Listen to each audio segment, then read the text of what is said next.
Welcome to morning మన్నా. నేటి వాక్య దర్శనం కొరకు అపోస్తలుడైన పౌలు ఎఫెసీయులకు రాసిన పత్రిక 4వ అధ్యాయం 3వ వచనం. మీరు పిలువబడిన పిలుపునకు తగినట్లుగా దీర్ఘశాంతముతో కూడిన సంపూర్ణ వినయముతోనూ సాత్వికముతోనూ నడుచుకునవలనని ప్రభువును బట్టి ఖైదీనైన నేను మిమ్మల్ని బతిమాలుకొనుచున్నాను. మరొకసారి దేవుని వాక్యంలో నుండి ఉదయకాల సమయంలో 4 ప్రాముఖ్యమైన సత్యాలు మనం జాగ్రత్తగా గ్రహించాలి.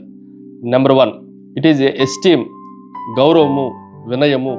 ఈ మాటను మనం జాగ్రత్తగా ఆలోచన చేస్తే దీర్ఘశాంతముతో కూడిన సంపూర్ణమైన వినయముతో అని రాయబడతా వచ్చింది. దేవుని వాక్యంలో మనల్ని మనం తగ్గించుకొనటం, మనల్ని మనము దీర్ఘశాంతము కలిగి ఉండటం అనేది ఇది చాలా ఉన్నతమైన శ్రేష్టమైన లక్షణముగా దేవుని వాక్యంలో నుండి మనం ఆలోచన చేయొచ్చు. కొన్నిసార్లు మనల్ని మనం తగ్గించుకొని ఇతరులను గౌరవపరిచే ఆ గుణగణాన్ని, లక్షణాన్ని మనం జాగ్రత్తగా ఆలోచన చేయాలి.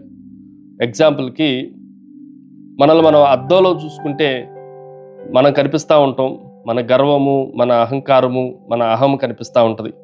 కానీ మనం కిటికీలో నుండి బయటకు చూడగలిగినప్పుడు ఇతరుల యొక్క అవసరాలను కూడా మనం చూడటానికి అవకాశం ఉంటుంది. కాబట్టి ఇతరులు చూసే కిటికీ లాంటి మనసులు, హృదయాలు మనం కలిగి ఉండటానికి ఈ వినయము, ఎస్టీమ్ అనేది చాలా అవసరము అన్న విషయాన్ని మనం గ్రహించాలి.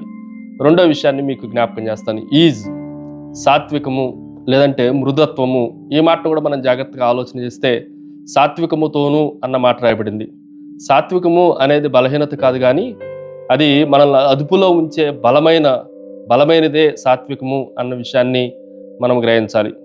ఉదాహరణకి ఎముకలన్నిటినీ కట్ చేసే అంత శక్తి డాక్టర్ గారికి ఉన్నప్పటికీ ఆయన ఆ కత్తిని తీసుకొని, ఆ సిజర్స్ని తీసుకొని ఎలాగైతే సున్నితంగా నరాలను కట్ చేయగలడో, అక్కడ ఉన్న వ్యాధిని పోగొట్టడానికి శస్త్రచికిత్స చేయగలడో, దేవునికి మనకున్న శక్తిని బట్టి ఇతరులను పడగొట్టగలిగి వారిని జయించగలిగేంత భయం ఉన్నప్పటికీ, బలం ఉన్నప్పటికీ మనము వారి కొరకు ఓర్చుకునే దాంట్లో ఆ సాత్వికం చూపించటంలోనే మనము విజయం పొందగలము అన్న విషయాన్ని మనం గ్రహించాలి. మూడో విషయాన్ని మీకు జ్ఞాపకం చేస్తాను.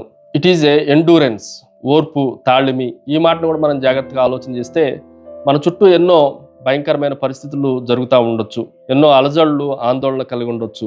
మనల్ని బెదిరించడానికి, మనల్ని ఈ మార్గంలో నుండి తొట్టిల్లింపజేయటానికి అనేక ప్రయత్నాలు జరుగుతూ ఉండొచ్చు. కానీ ఓర్పుతో మనం నిరీక్షణ కలిగిన వారంగా ఉండటానికి మనం ప్రయత్నం చేయాలి. ఉదాహరణకి రైతు పంట వేసినప్పుడు వెంటనే మనకి విత్తనం వేసిన వెంటనే పంట రాదు. చాలా రోజులు వేచి ఉండాలి. అనేకమైన తుఫాన్లు తట్టుకోవాలి, అనేకమైన వర్షాలు తట్టుకోవాలి, చాలా ఎండలను తట్టుకోవాలి.